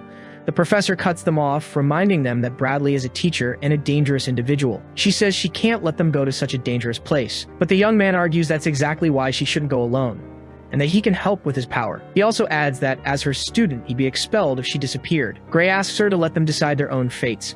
The professor stares at them through the reflection of her monocle. She then says they would go anyway, even if she forbade it. Ariel agrees to take them, but with one condition. The professor demands that no matter what happens, they prioritize their own safety. They agree to the condition she set. The group then travels to the mountains under the moonlight. Hidden in the forest, they watch the lab, and Gray questions if the illegal experiments really happened there. Ariel confirms and says they are there to find proof. Gray Lee confirms that this is definitely the place. Bella says she trusts him, but asks if they'll be able to get the proof without any trouble. Professor Ariel explains that Varian is at a conference and they'll have to enter through the side wall to avoid any traps. The young woman questions if that's really a good idea, but Ariel reassures her, saying they're already trespassing anyway and she can turn back if she wants. Bella grips her staff and confirms she's going. She then asks the professor if she's sure about doing all this for someone like her. He cuts her off, saying she's wrong. Then Gray explains that stopping the experiments is for the good of the world, as the entire world will be in danger. The girl asks him what he means by that. The professor agrees he needs to be stopped and tells Bella not to worry. Ariel states they aren't risking their lives for her sake. Then she gives the order to advance, and the three of them leap towards the lab. The professor conjures an attack spell, and with a single blow, she destroys the lab's sidewall. A massive explosion blasts a hole in the laboratory wall. Gray Lee watches the destruction and comments that it was overkill. The group then enters the site through the newly created opening, but he is surprised by what he sees inside the lab. In one of the cells, they see chains attached to the wall. Through the bars, they see the horrific consequences of the experiments. The young man remarks that there's no need to look for evidence anymore. Bella observes the terrible scene, shaken by what she sees.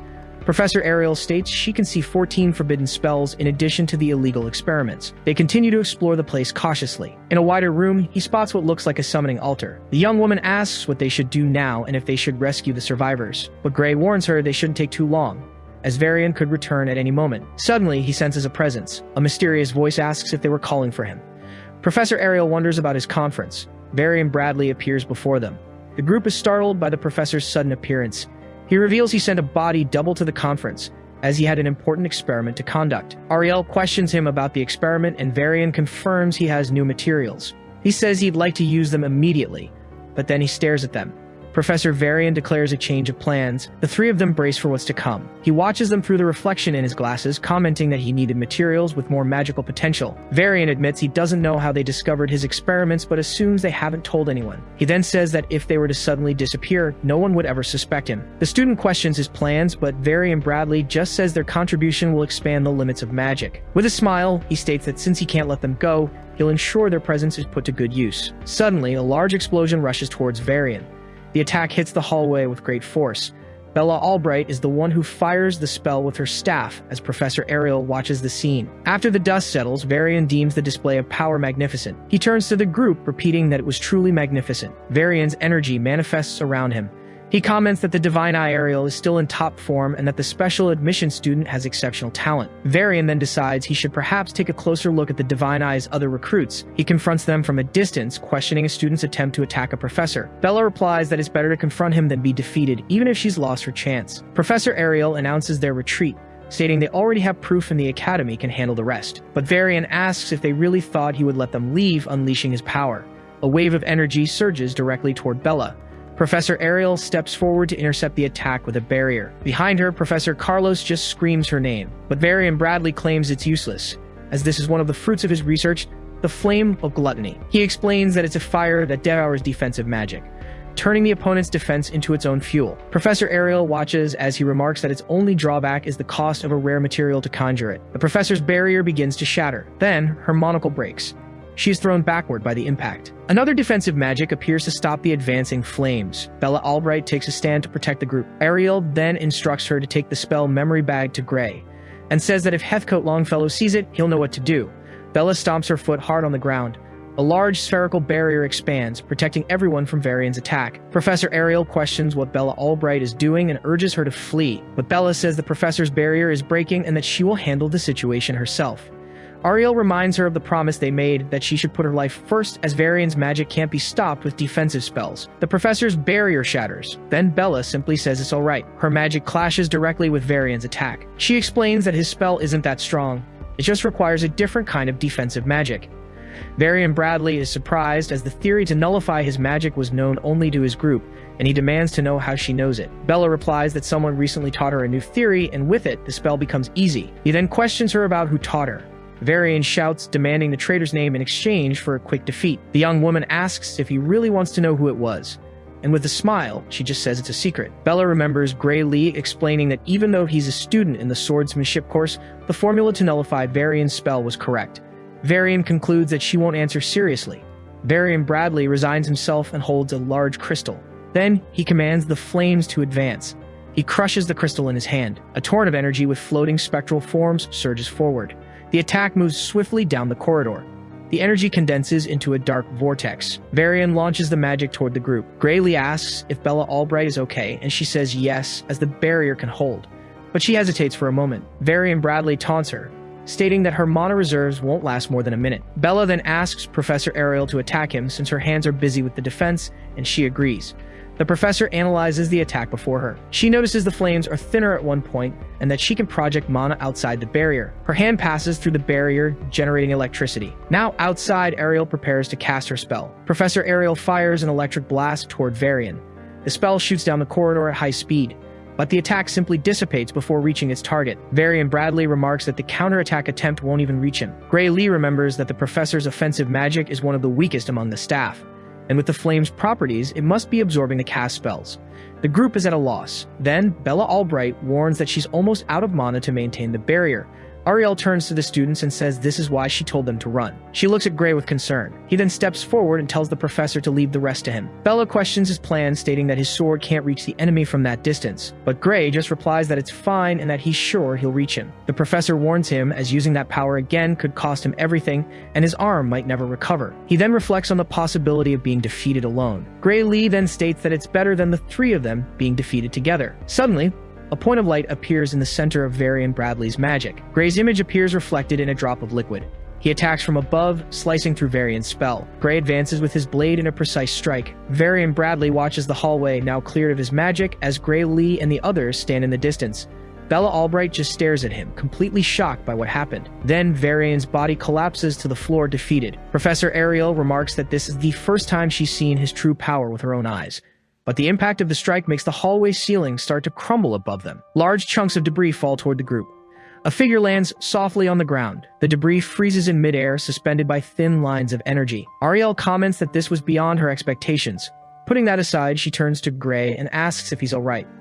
He replies that his dominant arm aches and feels numb, but as he grips his sword, Gray confirms he can still move it. The professor concludes that his training is paying off, and the young man agrees. Gray reflects that before he would have been unconscious for days, but now it's just a sore arm. Gray recalls his training with Heathcote Longfellow, who pushed him to use every last ounce of his strength. Professor Ariel remains silent, watching the young man. She steps closer, thankful they're alive, but she regrets he had to use that power. Gray tells her not to worry. He was the one who insisted on stopping Varian, and he thanks her.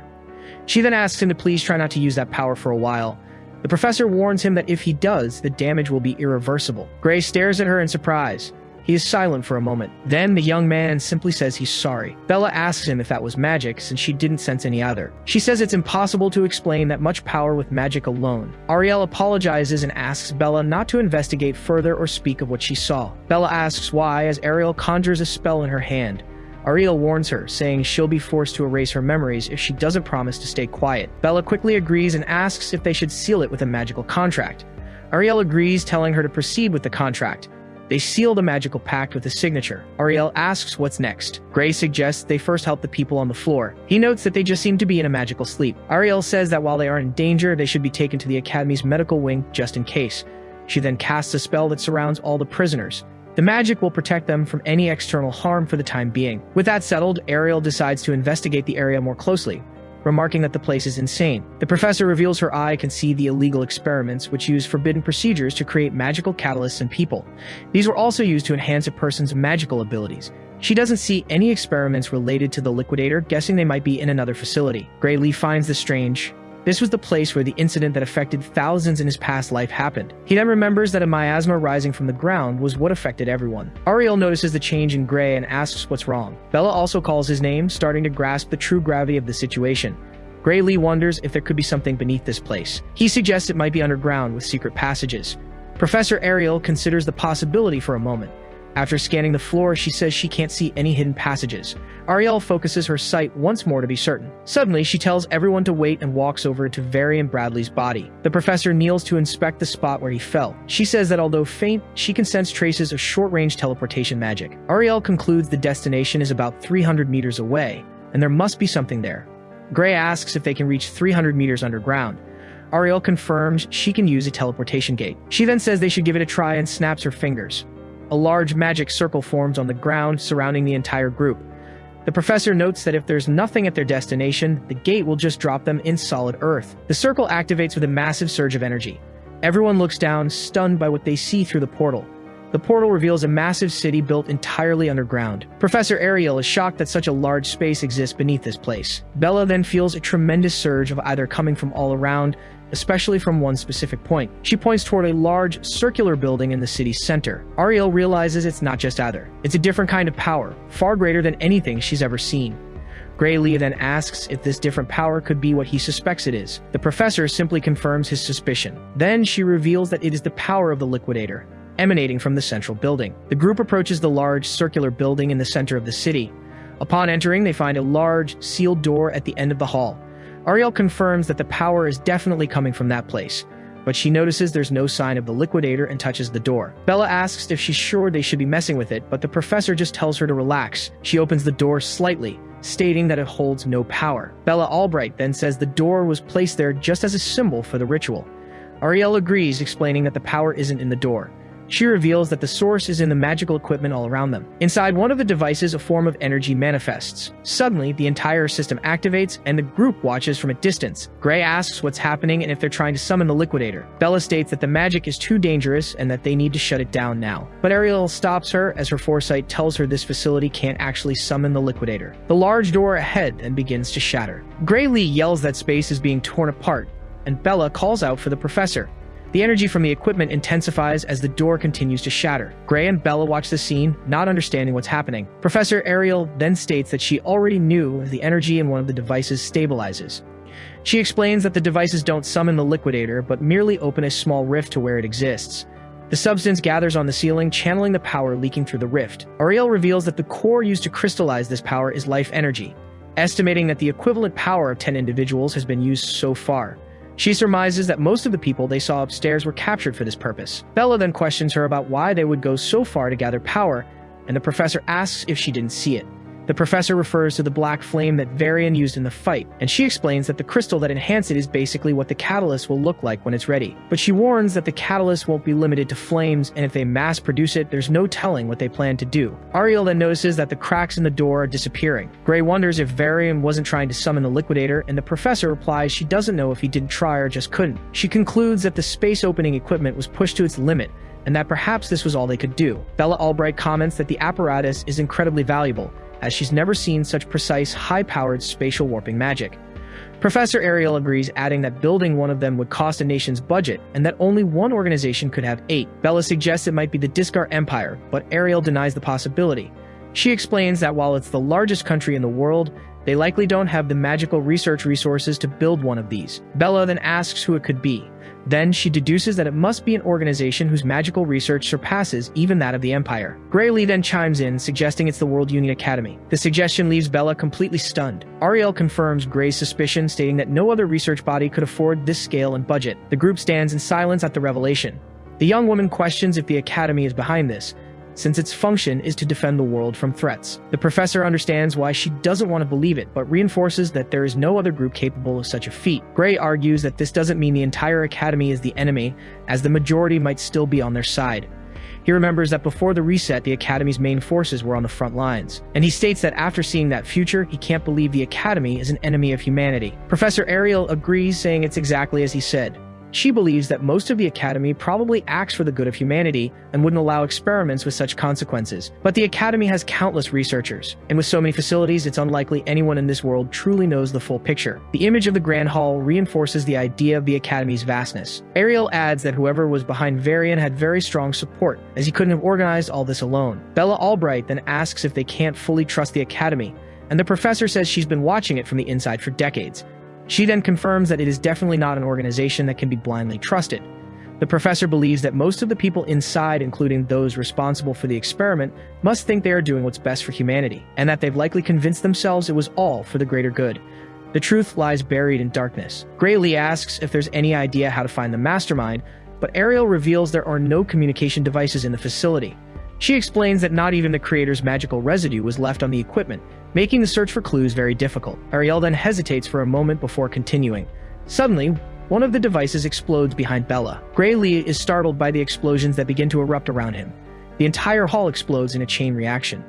Professor Ariel deduces they installed mechanisms to erase the evidence and wonders why they didn't detonate the place when Varian was stopped.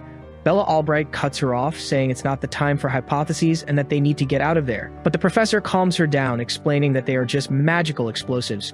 She then touches the ground, stating that the professors of the World Union Academy aren't weak enough. With a smile, Ariel declares that they won't be stopped by something like this. A large magic circle forms on the ground, protecting the group as the hall collapses. Professor Ariel warns them not to leave the magic circle while she channels the energy. The explosions destroy the entire area, but the barrier keeps them safe at the center. The hall is completely destroyed, leaving only the platform where they stand. Under the moonlight, the group is teleported to the outskirts of a large building. The spell brings with them all the people who had been captured.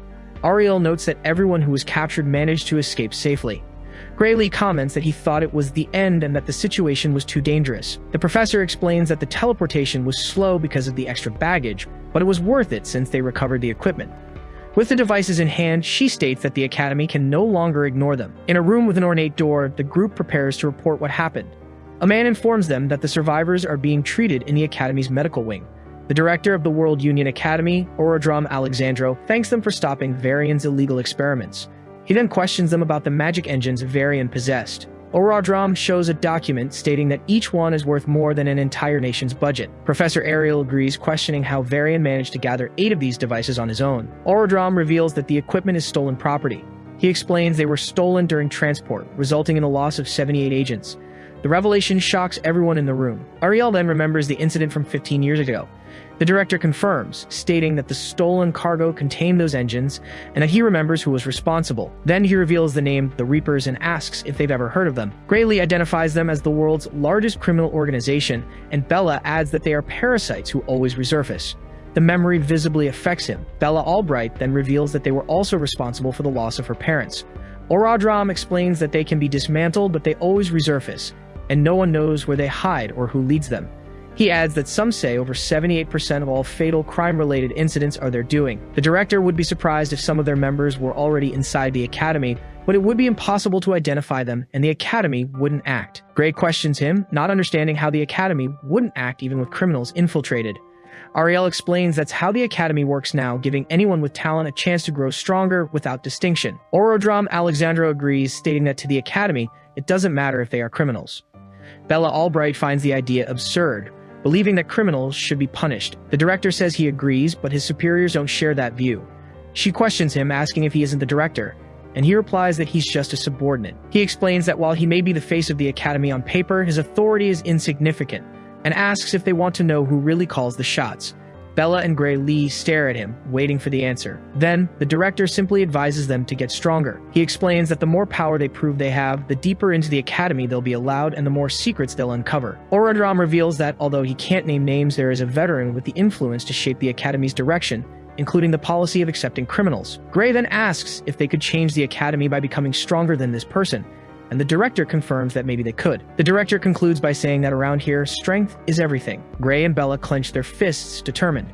Orodram watches them with interest. He knows that Professor Ariel wouldn't have stood a chance against Varian alone. This leads him to conclude that the victory was the work of one of the two students, recognizing that Ariel's divine eye is as sharp as ever. Orodram Alexandros smiles, saying he can't wait to see what kind of prodigies she's training. Then, Gray Lee walks alone down an academy hallway. He clenches his hand, looking at the mark on his wrist. Gray concludes that power rules the academy, and to take down the executor or uncover its secrets, he needs something.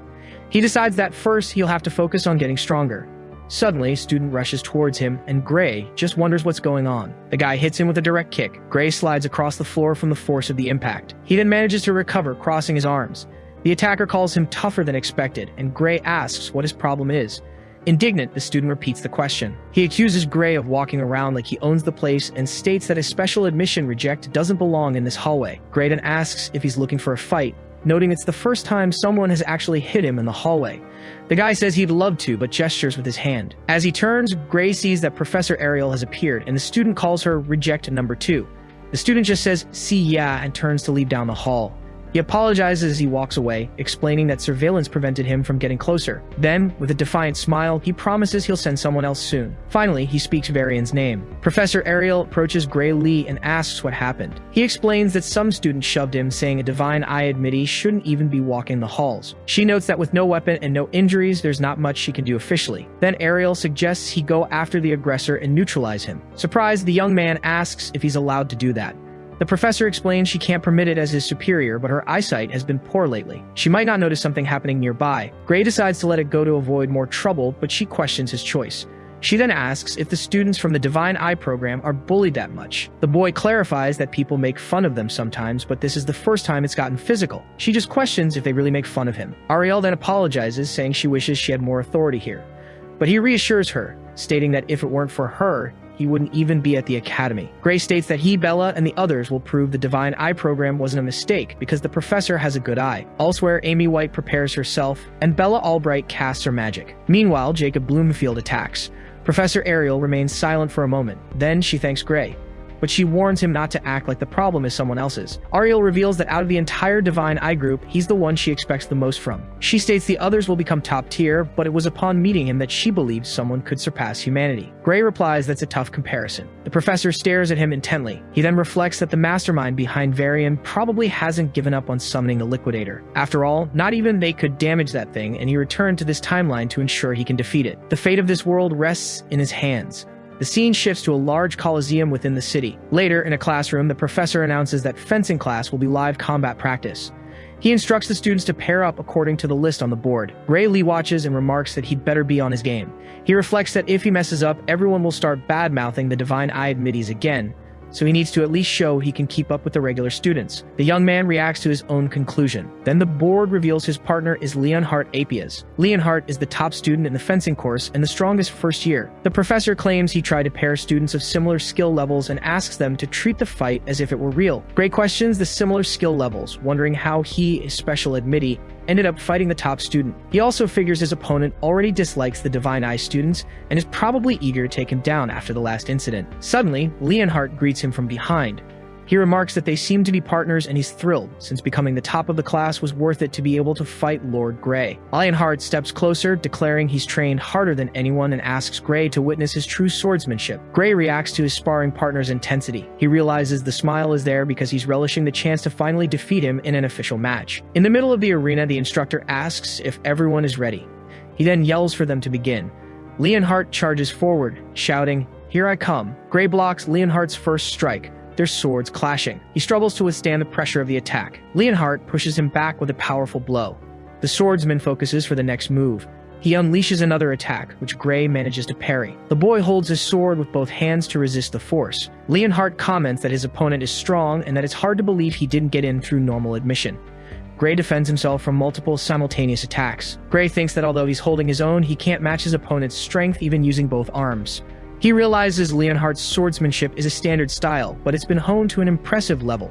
The swordsman takes a step forward. Gray concludes that for someone in their first life, he's formidable. The fight continues across the arena with several students in combat. A spectator comments that Gray is actually keeping up with Leonhardt, and that it's amazing. Leonhardt declares he could do this all day, but Gray's stamina can't keep up. He reflects that if it weren't for Professor Heathcote's training, he'd already be on the ground. The young man wonders why his opponent isn't even out of breath. Realizing he's running out of breath quickly, Gray decides he needs to end the fight now.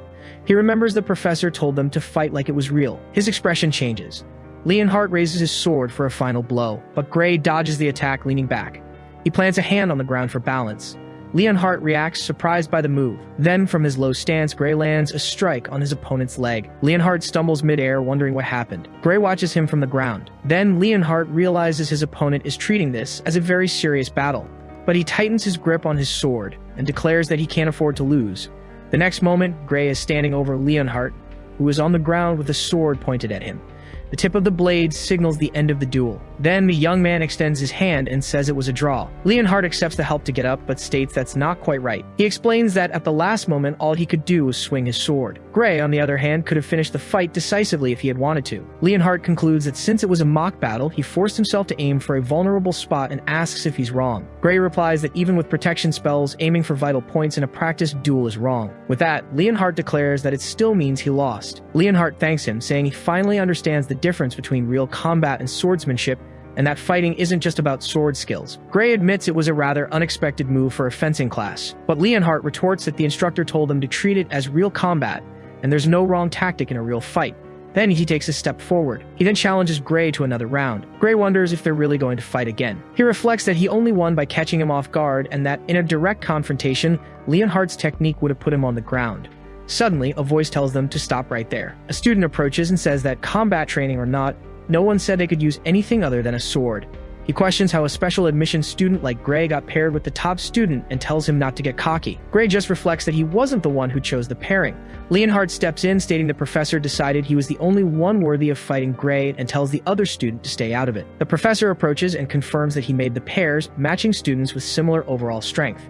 He states that Gray is the only one who can face Leonhardt. The professor then challenges the dissatisfied student to try for himself, saying that if he beats Gray, he can be Leonhardt's opponent. The student simply replies that it's fine by him. He boasts about beating the examiner to get in and says not to compare him to someone who barely passed. Leonhardt reflects that the newcomer is judging Gray by his admission category without knowing his strength, which reminds him of how he used to be. Gray considers that, honestly, this is a good chance for his partner's power to be recognized. But Leonhardt turns to the challenger and thinks that more importantly, he interrupted his time with Lord Gray. The student watches him. Then Leonhardt states that for this interruption alone, he deserves a harsh lesson. The newcomer wonders why he got so angry. The professor intervenes, saying that if he doesn't like the real combat rule, they can use only swords, and asks if Gray agrees. Gray reflects that he has no idea of his opponent's strength, but he knows it won't be easy if he passed the regular exams. He acknowledges that his opponent has more stamina and strength, and that not even his intense training can overcome years of proper conditioning.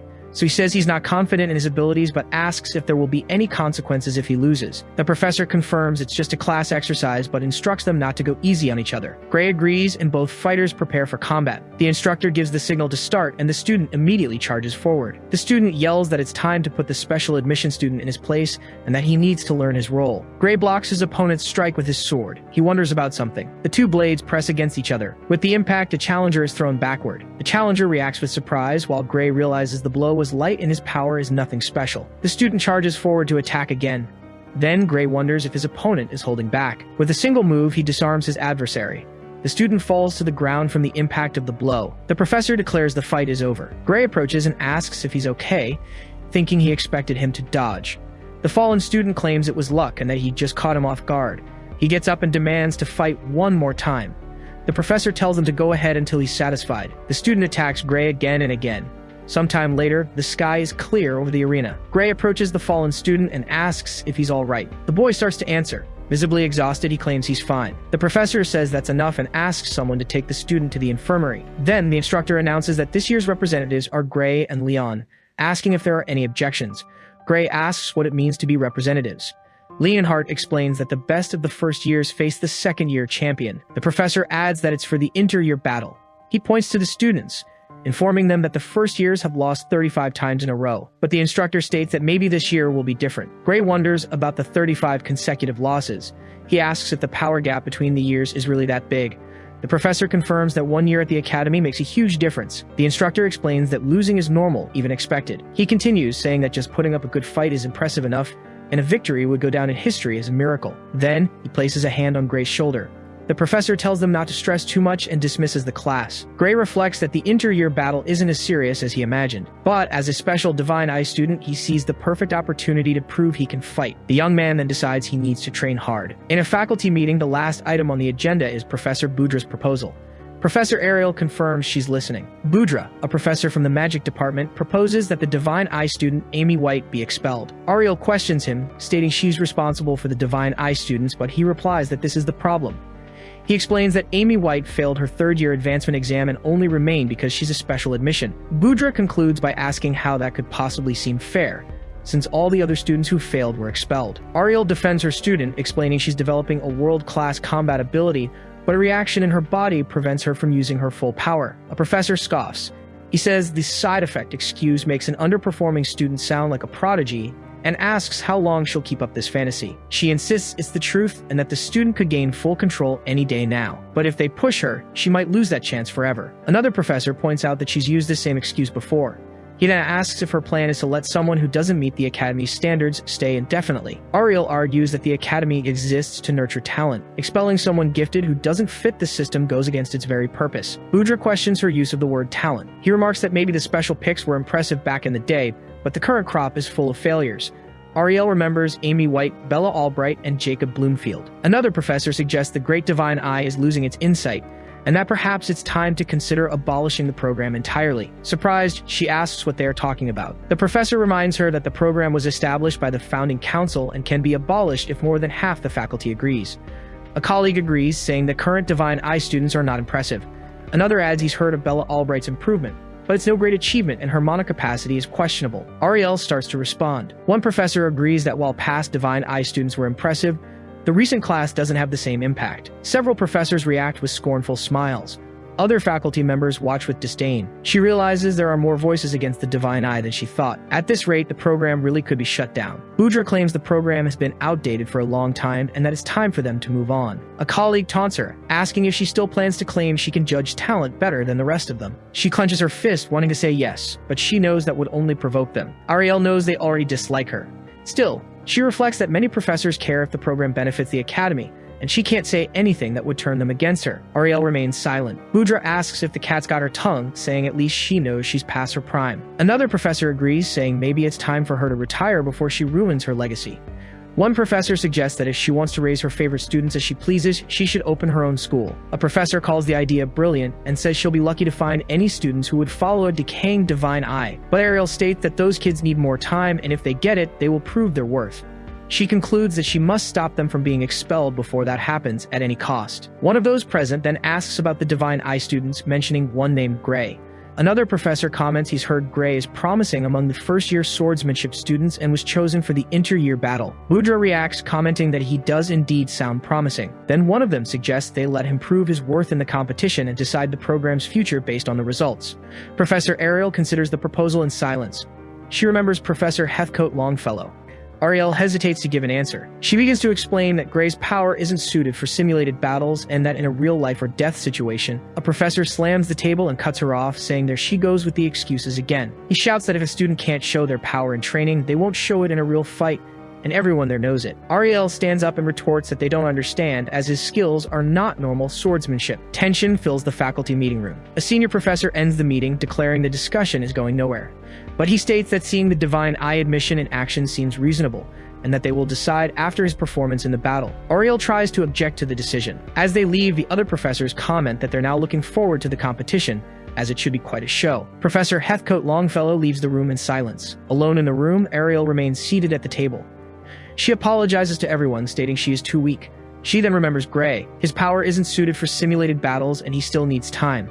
And she knows what she's hoping for is irrational. Even so, she makes a silent plea. She begs for someone to help them. To help those children, those rough gems with world-class potential, and to protect their future. The day of the inter-year battle finally arrives. In the center of the crowded arena, the start of the event is announced. The announcer introduces the top first-year student, Leonhardt Apias. Next, he introduces the top second-year student, Lunel Hartman, and also the first-year challenger, Gray Lee. Finally, the second-year challenger, Deeble Redartle, is introduced. Gray recognizes him as the guy who confronted him in the hallway and wonders if he's really going to fight him. The announcer declares that everyone will witness what they are capable of. In the audience, many professors watch intently. Among them is Professor Boudra. Leonhardt questions the presence of so many professors, but Lunel Hartman explains that this is a first, since only 3 showed up last year. Lunel wonders why there are so many today, and Leonhardt seems to understand the reason. He concludes that the professors must be curious about Gray and that they certainly have good taste. Lunel wonders if his colleague has always been like this. Then a professor states that their guess is correct as they came to witness the final battle of the special admits of the Divine Eye. The other students in the arena react to the news. Gray questions what they mean by final. One of the professors asks if no one told him. Then Professor Budra announces that the Divine Eye class will be abolished. Shocked, Gray asks Professor Ariel if that's true. She stares at him in silence for a moment. The professor reflects that in his current state, the battle might be too much for him. Then she takes a deep breath to compose herself. Ariel assures him that Budra is just trying to mess with his focus and instructs him to just fight. She remains silent, observing the competitors in the arena. Gray looks at the professor. He turns his face forward. Then the young man replies that he will do as she says. Budra simply tells them to go ahead and embarrass themselves. He thinks that as soon as they lose, the other professors will finally realize that her vision is no longer so sharp. Gray glares at the professors and states that he can't let that slide. Budra questions what he said, but the young man says he doesn't care if they insult him. He then warns him not to dare speak ill of Professor Ariel's judgment. The professor reacts to his statement. Boudra asks what kind of strength her eye saw in him, stating that everyone else is convinced he will lose pathetically. So Gray says fine and that he'll let him prove him wrong. The professor gets annoyed at what he calls an arrogant young man. The announcer asks the participants to separate and go with their teammates. Ariel appreciates his confidence, but she wonders what Gray is planning. She considers that if he were fighting the top student, his practical swordsmanship might give him a small chance, but he has been matched with a terrible opponent. Ariel reveals that Bradley has honed Deeble Redartle's skills, turning him into a living weapon with superhuman reflexes. She concludes that he is the worst possible opponent for Gray's ambush tactics. Then the professor wonders if he is planning to use that skill. Gray glares at the professor's stand. Professor Ariel tells him not to worry about her, but asks him not to push himself too hard. Gray remains silent for a brief moment. Then he replies that he knows. The announcer declares the start of the top students' match, asking the representatives to step forward. He explains that the arena has protective magic and that victory consists of triggering the opponent's safeguard, fighting as if it were real combat. Leonhardt and Lunel Hartman face each other. The announcer then shouts for the top students' match of the inter-year battle to begin. Leonhardt charges forward immediately, yelling that here he comes. Lunel awaits him and tells him to show what he's got. The two swords clash in a swift exchange of blows. The second-year student takes a step back. He then blocks a strong attack from above. Lunel's counterattack throws Leonhardt off balance. He places his hand on the ground to keep from falling. Lunel then lands a hit on his opponent. Leonhardt reflects that he can't fight like Lord Gray. Lunel comments that he's very good, stronger than he himself was in his first year. Then he says to pick up the pace. Lunel challenges him to keep up. They exchange another series of rapid blows. The first-year student is forced to retreat. Leonhardt's protective magic is activated. Lunel prepares for the final blow. The announcer shouts that that's enough. The announcer declares Lunel the winner and the two competitors thank each other for the fight. Next, the start of the challengers match is announced and the representatives are called forward. Leonhardt wishes Gray good luck, who thanks him. The young man reflects that he has talked too much and now needs to back up his words. He remembers facing much greater threats before he went back in time. Compared to that, he believes this fight is winnable. The tip of Deeble Redartle's sword scrapes the arena floor. He tells Professor Bradley to wait just a moment longer as he will ensure his opponent's defeat.